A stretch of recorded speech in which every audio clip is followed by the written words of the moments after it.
کہ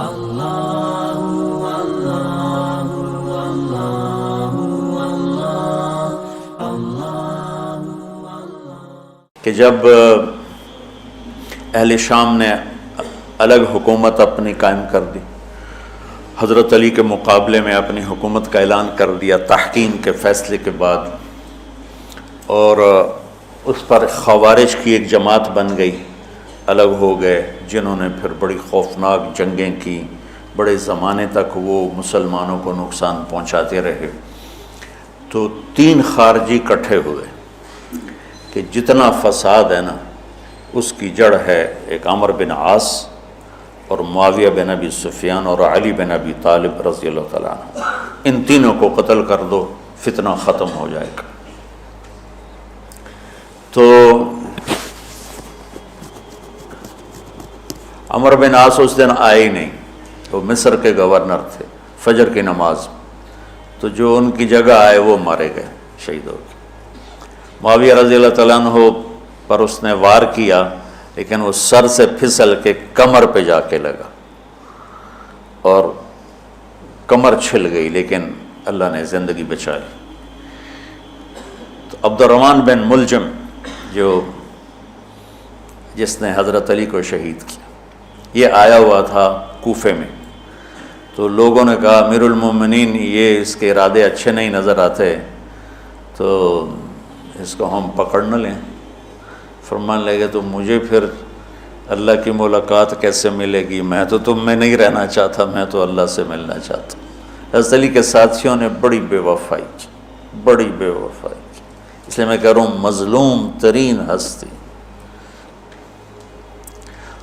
بسر بن ابی ارطاط نے یمن پہ قبضہ کر لیا شام کے لشکر کی طرف سے، اور حضرت عبید اللہ بن عباس رضی اللہ تعالیٰ عنہ کے 2 بچے اپنے ہاتھوں سے ذبح کیے جیسے بکرا ذبح کیا جاتا۔ آل رسول کے 2 بچوں کو میں صنعاء میں اس مسجد میں گیا، وہیں ان کی قبریں موجود۔ تو حضرت علی بے قرار ہو کے نکلے کہ چلو اہل شام کے خلاف جہاد کریں، اور باہر شہر سے باہر جا کے خیمہ لگایا رات کو۔ صبح دیکھا تو ایک آدمی بھی نہیں آیا ہوا تھا، اکیلے تھے۔ تو پھر بڑے دکھی دل کے ساتھ واپس آئے اور اپنی داڑھی کو پکڑ کر کہنے لگے تو کب رنگین ہوگی؟ ایک دفعہ بیمار تھے تو کہنے لگے یا رسول اللہ مجھے لگتا ہے میری موت کا وقت آ گیا۔ میں نے کہا نہیں، تیری موت آئے گی جب اس خون سے یہ رنگین ہوگی، جب تیرے سر کے خون سے تیری داڑھی رنگین ہوگی اس وقت تیری موت آئے گی۔ تو اس جملے کو یاد کر کے کہتے تو کب رنگین ہوگی، تو کب رنگین ہوگی۔ چونکہ ساتھی ساتھ چھوڑ گئے تھے تو شدید قسم کی بے وفائی کا سامنا ہوا۔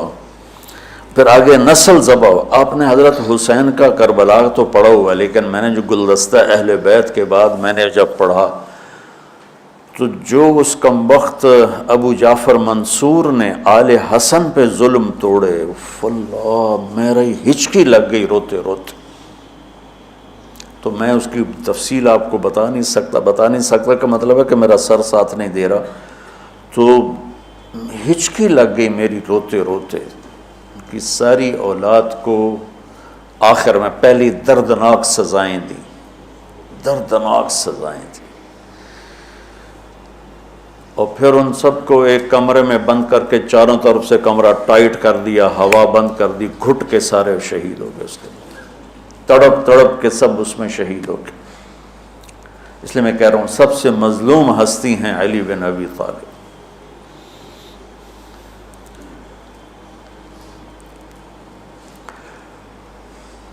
تو فرمانے لگے اس کو پکڑو گے تو میں شہید کیسے ہوں گا؟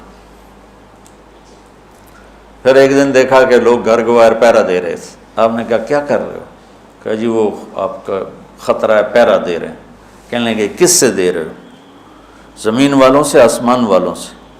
وہ کہنے لگے جی آسمان والوں سے کون دے سکتا ہوں، زمین والوں سے پہرا دینے کا۔ بیٹا جا کے سو جاؤ، آسمان والا فیصلہ کرتا ہے، تو زمینی پہرے کام نہیں آتے، جاؤ، اور فیصلے آسمان سے اترتے ہیں، زمین پہ نہیں اترتے۔ تو 21 رمضان کو فجر کی نماز میں اس نے آ کے جو وار وہ سیدھا سر پہ لگا تو سر پھٹ گیا۔ تلوار دماغ میں چلی گئی، شور مچ گیا، پکڑا گیا۔ اب دیکھنا حضرت علی کے اخلاق،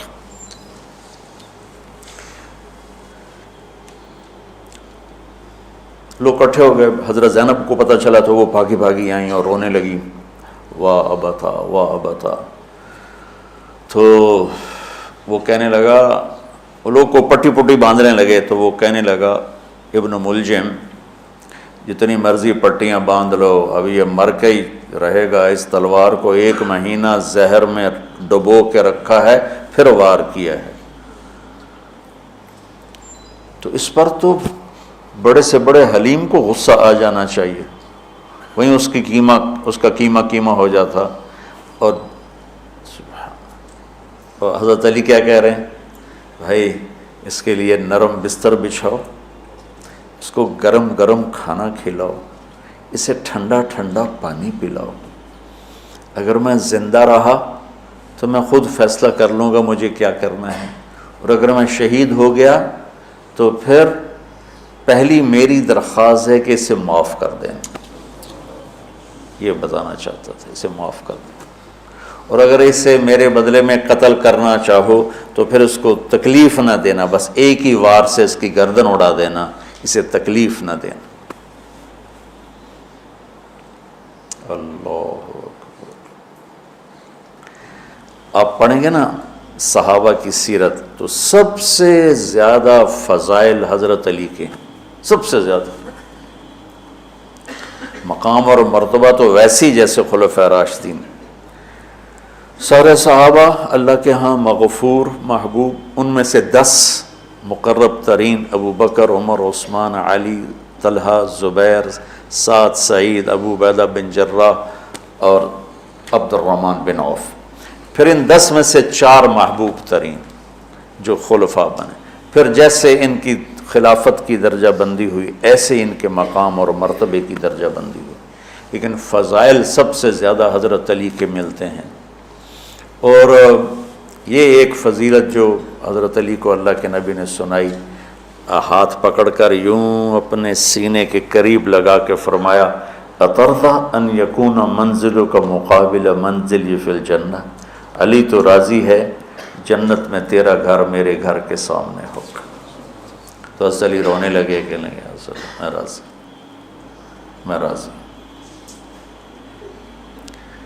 تو آج کی رات اس ہستی کی شہادت ہے، فجر کی نماز میں ان کا انتقال ہوا، جن کو میرے نبی نے ابو تراب کا لقب دیا کہ تو میرے لیے ایسے جیسے موسیٰ کے لیے ہارون ہے، تیرا گھر جنت میں میرے گھر کے سامنے ہوگا۔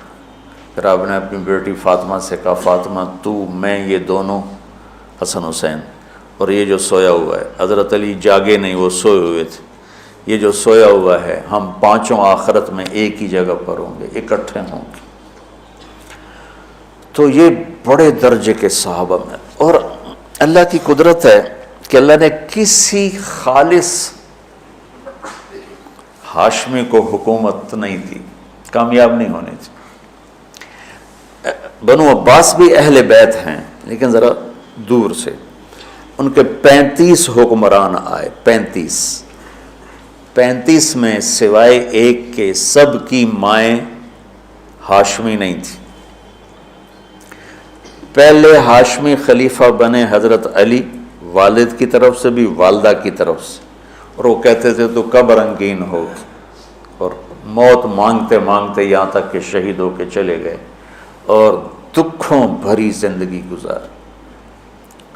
وَلَقَدْ رَأَيْتُهُ فِي بَعْضِ مَوَاقِفِهِ وَقَدْ أَرْخَى اللَّيْلُ سُدُولَهُ وَغَارَ النَّجُومُهُ وَهُوَ قَائِمٌ يُصَلِّي فِي الْمِحْرَابِ قابضاً على لحيته يتململ تململ السليم ويبكي بكاء الحزين ويقول للدنيا إلي تغررت وإلي تشوقت وإلي تزينت وإلي تشوفت من قلة الزاد وبعد السفر ووحشة الطريق آيتها الدنيا غري غيري قد بتتك الثلاث عمرك قصير ومجلسك حقير وخطرك يسير من قلت الزاد و بعد السفر و وحشت الطریق، یہ درد بھری فریاد ان کی روز ہوتی تھی رات کو۔ ایسے تڑپتے تھے جیسے سانپ کا ڈسا تڑپتا ہے، اور ایسے روتے تھے جیسے دکھوں کا مارا روتا ہے۔